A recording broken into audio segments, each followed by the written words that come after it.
ਸਤਿ ਸ਼੍ਰੀ ਅਕਾਲ ਜੀ। ਤੁਸੀਂ ਪ੍ਰਾਈਮ ਮਿਨਿਸਟਰ ਟੈਲੀਵਿਜ਼ਨ ਦੇਖ ਰਹੇ ਹੋ। ਦੋਸਤੋ, ਮੈਂ ਹਾਂ ਸਵਰਨ ਸਿੰਘ ਟਹਿਣਾ ਤੇ ਹਰ ਰੋਜ਼ ਦੀ ਤਰ੍ਹਾਂ ਹੀ ਪ੍ਰੋਗਰਾਮ ਖਬਰ ਦੀ ਖਬਰ ਲੈ ਕੇ ਹਾਜ਼ਰ ਹਾਂ। ਪਹਿਲੀ ਵੱਡੀ ਖਬਰ ਦੇ ਵੱਲ ਜਾਣ ਤੋਂ ਪਹਿਲਾਂ ਹਰ ਰੋਜ਼ ਦੀ ਤਰ੍ਹਾਂ ਹੀ ਮੌਸਮ ਦੀ ਹਾਲ ਬਿਆਨੀ। ਲੰਘੇ ਕੱਲ੍ਹ ਪੰਜਾਬ ਦੇ ਵਿੱਚ ਕਈ ਥਾਵਾਂ ਤੇ ਮੀਂਹ ਚੋਖਾ ਪਿਆ।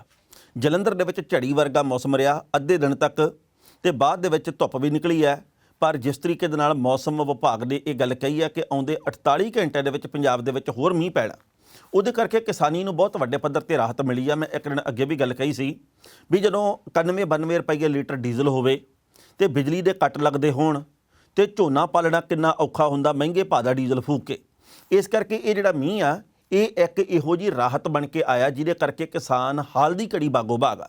ਉਹਦਾ ਕਾਰਨ ਇਹ ਆ ਵੀ ਜਿਸ ਤਰੀਕੇ ਨਾਲ ਕੁਦਰਤ ਵਰ ਰਹੀ ਆ, ਮੌਨਸੂਨ ਪਾਉਣਾ ਆਪਦਾ ਰੰਗ ਦਿਖਾ ਰਹੀਆਂ, ਉਹਦੇ ਕਰਕੇ ਹਰ ਕੋਈ ਖੁਸ਼ ਆ। ਵੈਸੇ ਤਾਂ ਉਹਦਾ ਕਾਰਨ ਇਹ ਵੀ ਆ ਵੀ ਕਿਉਂਕਿ ਜਨਜੀਵਨ ਵੀ ਬੜਾ ਪ੍ਰਭਾਵਿਤ ਹੋਇਆ ਸੀ। ਆਮ ਲੋਕ ਗਰਮੀ ਦੇ ਕਰਕੇ ਤਰਾਹ ਕਰ ਰਹੇ ਸੀਗੇ, ਉਧਰੋਂ ਬਿਜਲੀ ਦੇ ਲੰਮੇ ਕੱਟ ਲੱਗਦੇ ਸੀ। ਪਰ ਹੁਣ ਇਹਨਾਂ ਕੱਟਾਂ ਦੇ ਉੱਤੇ ਰਾਜਨੀਤੀ ਸ਼ੁਰੂ ਹੋ ਗਈ ਹੈ। ਬਿਜਲੀ ਸਮਝੌਤੇ ਰੱਦ ਕਰਵਾਉਣ ਦੀ ਗੱਲ ਵੀ ਛਿੜ ਹੈ। ਬਹੁਤ ਕੁਝ ਇਸ ਵਕਤ ਹੋ ਰਿਹਾ, ਉਹਦੇ ਬਾਬਤ ਅੱਗੇ ਜਾ ਕੇ ਗੱਲ ਕਰਦੇ ਵਿਸਥਾਰ ਦੇ ਵਿੱਚ। ਪਰ ਜਿਸ ਤਰੀਕੇ ਦੇ ਨਾਲ ਕਈ ਥਾਵਾਂ ਦੇ ਉੱਤੇ ਕੁਦਰਤ ਦਾ ਕਹਿਰ ਸਾਹਮਣੇ ਆ ਰਿਹਾ, ਭਾਵੇਂ ਮਹਾਰਾਸ਼ਟਰ ਦੀ ਗੱਲ ਕਰੀਏ, ਉੱਤਰਾਖੰਡ ਦੀ ਕਰੀਏ, ਹਿਮਾਚਲ ਦੀ ਕਰੀਏ, ਲਗਾਤਾਰ ਮੀਂਹ ਪੈਣ ਦੇ ਕਰਕੇ ਜਾਨੀ ਮਾਲੀ ਨੁਕਸਾਨ ਚੋਖਾ ਹੋਇਆ। ਇਹ ਸਰਾਪ ਵਾਲੀ ਗੱਲ ਵੀ ਹੈ, ਕੁਦਰਤ ਦੇ ਵੱਲੋਂ ਕਹਿਰ ਵੀ ਵਰਤਾਇਆ ਜਾ ਰਿਹਾ। ਪਰ ਆਉਂਦੇ 48 ਘੰਟੇ ਦੇ ਵਿੱਚ ਪੰਜਾਬ, ਹਰਿਆਣਾ, ਦਿੱਲੀ ਤੇ ਉੱਤਰੀ ਭਾਰਤ ਦੇ ਬਾਕੀ ਵੱਖ-ਵੱਖ ਹਿੱਸਿਆਂ ਦੇ ਵਿੱਚ ਮੀਂਹ ਵਾਹਵਾ ਪੈਣ ਦੀ ਭਵਿੱਖਬਾਣੀ ਕੀਤੀ ਗਈ ਹੈ। ਹੁਣ ਜਿਹੜੀ ਪਹਿਲੀ ਵੱਡੀ ਖਬਰ ਹੈ ਉਹ ਹੈਗੀ ਬੇਸ਼ੱਕ ਕਿਸਾਨੀ ਅੰਦੋਲਨ ਦੇ ਨਾਲ ਸੰਬੰਧਿਤ ਆ, ਪਰ ਉਸ ਤੋਂ ਪਹਿਲਾਂ ਇੱਕ ਜਾਣਕਾਰੀ ਹੋਰ ਸਾਂਝੀ ਕਰਨੀ ਬਣਦੀ ਹੈ। ਲੰਘੇ ਦਿਨੀ ਗੋਆ ਦੇ ਇੱਕ ਬੀਚ ਦੇ ਉੱਤੇ 2 ਨਾਬਾਲਗ ਕੁੜੀਆਂ ਦੀ ਪੱਤ ਲੁੱਟੀ ਜਾਂਦੀ ਹੈ। ਉੱਥੇ ਜਬਰ ਜਨਾਹ ਹੋ ਜਾਂਦਾ। ਮਾਮਲਾ ਬਹੁਤ ਵੱਡਾ ਬਣ ਗਿਆ। ਰਾਜਨੀਤੀ ਇਸ ਮਾਮਲੇ ਦੇ ਉੱਤੇ ਛਿੜ ਪਈ। ਆਪਾਂ ਜਾਣਦੇ ਭਾਰਤ ਦੇ ਵਿੱਚ ਭਾਵੇਂ ਇੱਜ਼ਤ ਲੁੱਟੀ ਜਾਵੇ, ਭਾਵੇਂ ਕਤਲ ਹੋ ਜੇ, ਭਾਵੇਂ ਕਿਸੇ ਗਰੀਬ ਦੇ ਭੁੱਖ ਦੇ ਨਾਲ ਮਰਨ ਦੀ ਖਬਰ ਆਵੇ, ਭਾਰਤ ਦੇ ਵਿੱਚ ਇਕੱਲੀ ਰਾਜਨੀਤੀ ਹੁੰਦੀ ਆ, ਮਸਲੇ ਦਾ ਹੱਲ ਥੋੜ੍ਹੀ ਕਦੇ ਹੁੰਦਾ। ਜਦੋਂ ਹੁਣ ਇਹ ਮਾਮਲਾ ਭਖ ਗਿਆ ਤਾਂ ਗੋਆ ਦੇ ਮੁੱਖ ਮੰਤਰੀ ਨੇ ਵਿਧਾਨ ਸਭਾ ਦੇ ਵਿੱਚ ਇੱਕ ਬਿਆਨ ਦਿੱਤਾ। ਉਹ ਕਹਿੰਦੇ ਵੀ ਦੇਖੋ, ਮਾਪਿਆਂ ਨੂੰ ਚਾਹੀਦਾ ਆਪਣੇ ਬੱਚਿਆਂ ਦੀ ਸੰਭਾਲ ਕਰਨਾ। ਉਹ ਕਹਿੰਦੇ ਵੀ 14-14 ਸਾਲ ਦੀਆਂ ਕੁੜੀਆਂ ਨੂੰ ਅਸੀਂ ਬੀਚ ਦੇ ਉੱਤੇ ਸਾਰੀ ਰਾਤ ਘੁੰਮਣ ਦੀ ਆਗਿਆ ਕਿਉਂ ਦਿੰਦੇ ਆ? ਇਹਨਾਂ ਕੁੜੀਆਂ ਨੂੰ ਜਾਣਾ ਹੀ ਨਹੀਂ ਸੀ ਚਾਹੀਦਾ ਬੀਚ ਦੇ ਉੱਤੇ, ਤੇ ਮਾਪਿਆਂ ਨੂੰ ਇਹਨਾਂ ਬੱਚੀਆਂ ਦਾ ਜਾਂ ਆਪਣੇ ਬੱਚਿਆਂ ਦਾ ਖਿਆਲ ਰੱਖਣਾ ਚਾਹੀਦਾ। ਗੱਲ ਆਪਣੀ ਥਾਂ ਦੇ ਉੱਤੇ ਭਾਵੇਂ ਸਹੀ ਹੋਵੇ, ਪਰ ਇਹ ਵੀ ਤਾਂ ਗੱਲ ਹੈ ਵੀ ਜੇਕਰ ਰਾਤ ਦੇ ਹਨੇਰੇ ਦੇ ਵਿੱਚ ਕੋਈ ਤੁਰਿਆ ਫਿਰਦਾ ਤਾਂ ਉਹਦੀ ਪੱਤ ਲੁੱਟ ਲੈਣੀ ਆ। ਜੇਕਰ ਉਹ ਪੱਤ ਲੁੱਟ ਕੇ ਲੈ ਜਾਂਦੇ ਕੋਈ, ਤਾਂ ਇਹਦਾ ਮਤਲਬ ਇਹ ਆ ਵੀ ਤੁਹਾਡੇ ਸੂਬੇ ਦੇ ਵਿੱਚ ਪ੍ਰਬੰਧ ਬੜੇ ਮਾੜੇ ਆ, ਤੁਹਾਡੀ ਸਰਕਾਰ ਕੀ ਕਰਦੀ ਹੈ। ਸੋ ਇਹ ਗੱਲ ਕਹਿਣੀ ਕਿ ਅਸੀਂ ਕੁੜੀਆਂ ਚਿੜੀਆਂ ਦੀ ਇੱਜ਼ਤ ਦੀ ਰਾਖੀ ਕਰਾਂਗੇ, ਇਹਦੀ ਥਾਂ ਦੇ ਉੱਤੇ ਇਹ ਗੱਲ ਕਹਿਣੀ ਕਿ ਭਾਈ ਮਾਪੇ ਆਪਦੀਆਂ ਧੀਆਂ ਬੱਚਿਆਂ ਦੀ ਇੱਜ਼ਤ ਆਪ ਬਚਾਉਣ, ਇਹਦੇ ਵਿੱਚ ਜ਼ਮੀਨ ਅਸਮਾਨ ਦਾ ਅੰਤਰ ਹੈ। ਅਸੀਂ ਵੀ ਇਹ ਚਾਹੁੰਦੇ ਹਾਂ ਕਿ ਮਾਪੇ ਵੀ ਆਪਣੇ ਬੱਚਿਆਂ ਨੂੰ ਕਾਬੂ ਦੇ ਵਿੱਚ ਰੱਖਣ, ਮਾਪੇ ਨਿਗਾਹ ਰੱਖਣ ਵੀ ਬੱਚੇ ਕਿੱਥੇ ਜਾਂਦੇ ਕਿੱਥੇ ਨਹੀਂ। ਪਰ ਇਹਦਾ ਮਤਲਬ ਇਹ ਵੀ ਨਹੀਂ ਵੀ ਜੇਕਰ ਕੋਈ ਰਾਤ ਦੇ ਹਨੇਰੇ 'ਚ ਤੁਰਿਆ ਫਿਰਦਾ, ਉਹ ਕੁੜੀ ਹੋਵੇ ਜਾਂ ਮੁੰਡਾ, ਉਹਦੇ ਨਾਲ ਜੋ ਮਰਜ਼ੀ ਕਰ ਲਿਆ ਜਾਵੇ। ਸੋ ਇਹਦਾ ਮਤਲਬ ਇਹ ਆ ਵੀ ਕਾਨੂੰਨ ਦਾ ਡਰ ਕੋਈ ਨਹੀਂ, ਤੁਹਾਡੇ ਸੂਬੇ ਦੇ ਵਿੱਚ ਕਾਨੂੰਨ ਦਾ ਡਰ ਕੋਈ ਨਹੀਂ।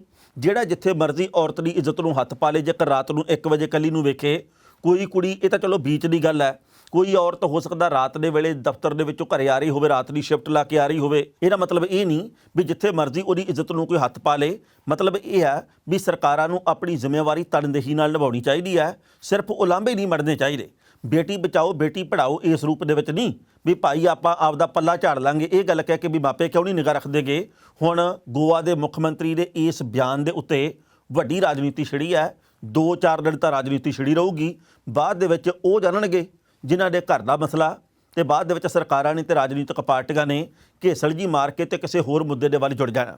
ਜਿਹੜੀ ਪਹਿਲੀ ਵੱਡੀ ਖਬਰ ਆ ਅੱਜ ਦੀ, ਉਹ ਹੈਗੀ ਆ ਪਾਰਲੀਮੈਂਟ ਦੀ ਕਾਰਵਾਈ ਨਾਲ ਸੰਬੰਧਿਤ। ਪਾਰਲੀਮੈਂਟ ਦੇ ਵਿੱਚ ਯਾਨੀ ਕਿ ਰਾਜ ਸਭਾ ਤੇ ਲੋਕ ਸਭਾ ਦੇ ਵਿੱਚ ਕੋਈ ਕੰਮ ਨਹੀਂ ਹੋ ਰਿਹਾ। ਇਹ ਵੱਖਰੀ ਗੱਲ ਹੈ ਵੀ ਸਰਕਾਰ ਰੌਲੇ ਗੋਲੇ ਦੇ ਵਿੱਚ 2-3 ਬਿੱਲ ਦੂਜੇ ਦਿਨ ਪਾਸ ਕਰ ਲੈਂਦੀ ਆ, ਪਰ ਜਿਸ ਤਰੀਕੇ ਨਾਲ ਵਿਰੋਧੀ ਧਿਰਾਂ ਦੇ ਵੱਲੋਂ 3 ਮੁੱਖ ਮੁੱਦਿਆਂ ਦੇ ਉੱਤੇ ਪੈਗਾਸਸ ਜਸੂਸੀ ਕਾਂਡ ਦੇ ਮਾਮਲੇ ਤੇ ਪੜਤਾਲ ਹੋਵੇ ਤੇ ਇਹਦੇ ਤੇ ਬਹਿਸ ਹੋਣੀ ਚਾਹੀਦੀ ਹੈ। ਖੇਤੀ ਕਾਨੂੰਨ ਕਿਉਂ ਨਹੀਂ ਰੱਦ ਹੁੰਦੇ, ਖੇਤੀ ਮਸਲੇ ਦੇ ਉੱਤੇ ਕੇਂਦਰ ਦੀ ਸਰਕਾਰ ਗੱਲ ਕਰੇ ਰਾਜ ਸਭਾ ਤੇ ਲੋਕ ਸਭਾ ਦੇ ਵਿੱਚ। ਤੇ ਤੀਜਾ ਸਭ ਤੋਂ ਵੱਡਾ ਮੁੱਦਾ ਹੈਗਾ ਵੀ ਮਹਿੰਗਾਈ ਦੇ ਕਰਕੇ ਲੋਕ ਝੰਬੇ ਪਏ ਆ।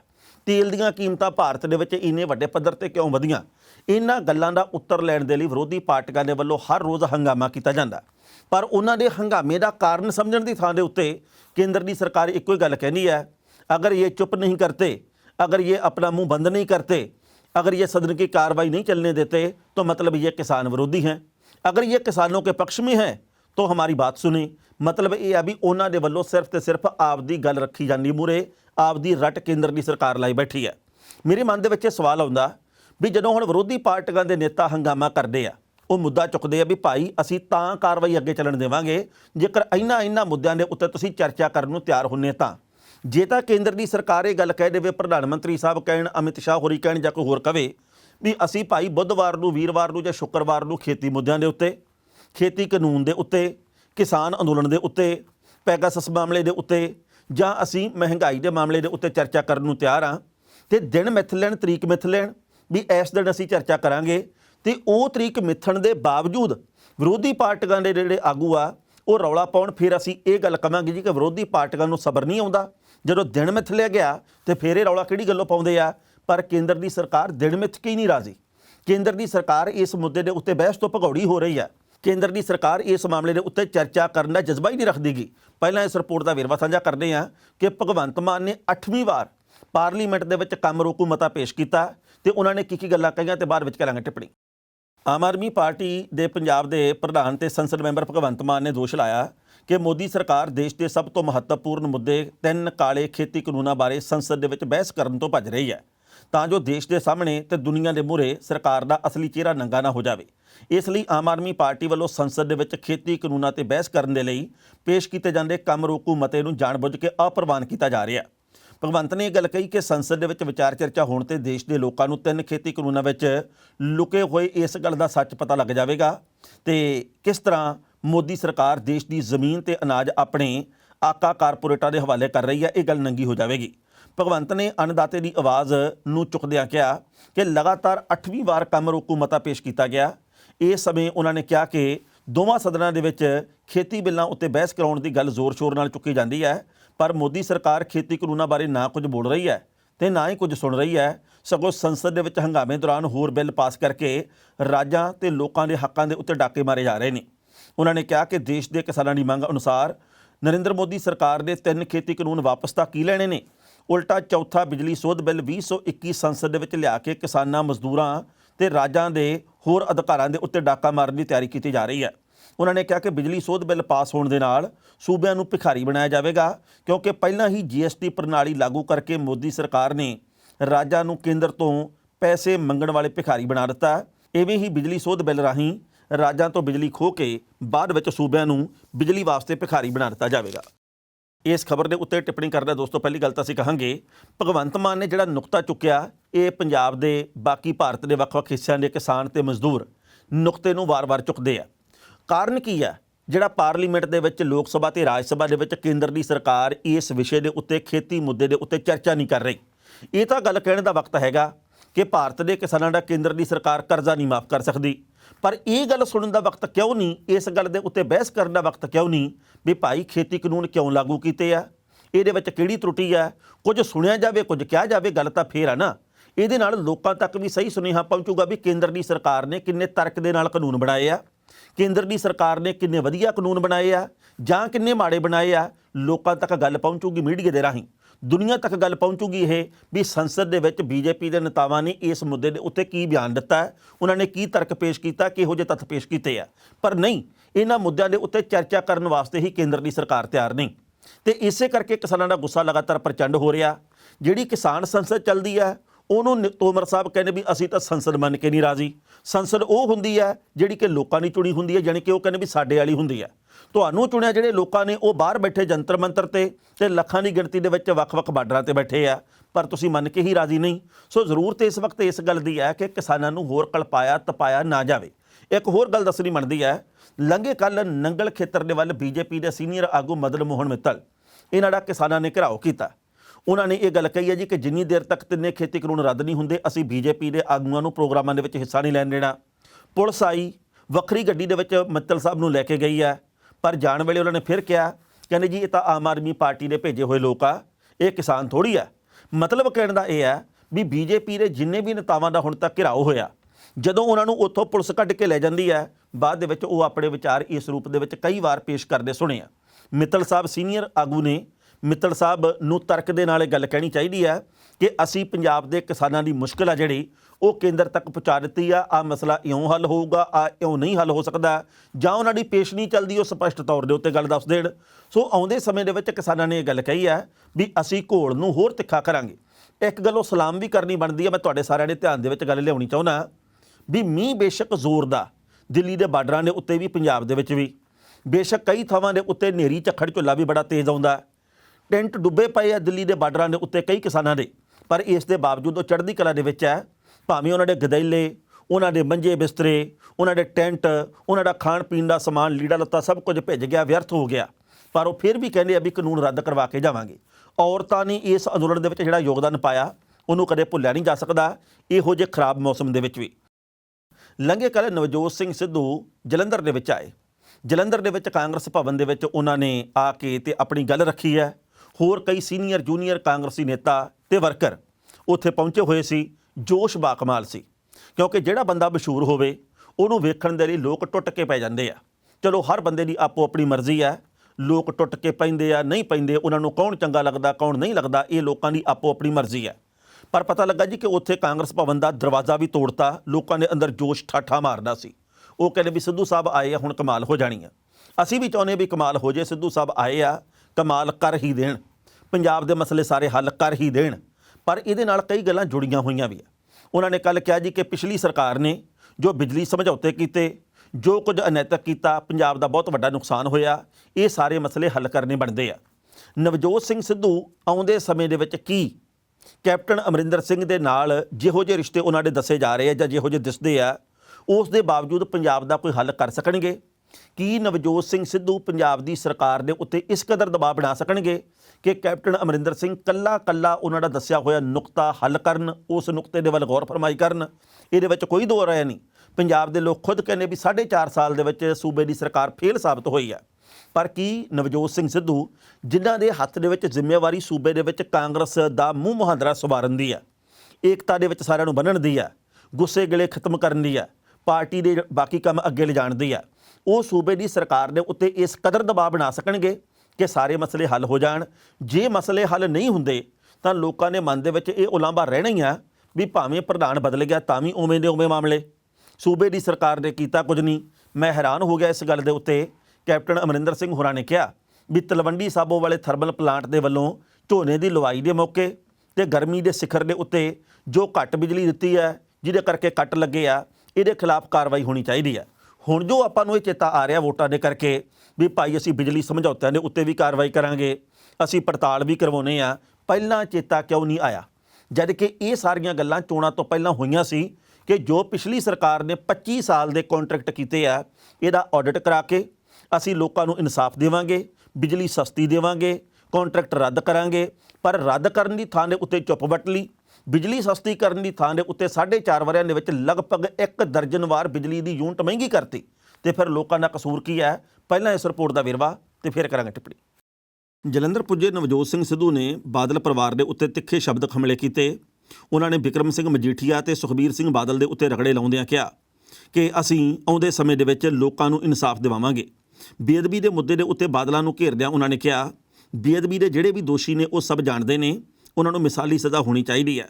ਬਿਜਲੀ ਸਮਝੌਤਿਆਂ ਦੇ ਉੱਤੇ ਬਾਦਲਾਂ ਨੂੰ ਘੇਰਦੇ ਹੋਏ ਸਿੱਧੂ ਨੇ ਕਿਹਾ ਆਮ ਇਨਸਾਨ ਨੂੰ 3 ਰੁਪਏ ਬਿਜਲੀ ਮਿਲਣੀ ਹੈ ਤੇ ਇੰਡਸਟਰੀ ਨੂੰ 5 ਰੁਪਏ ਬਿਜਲੀ ਦੇਣੀ ਸੀ।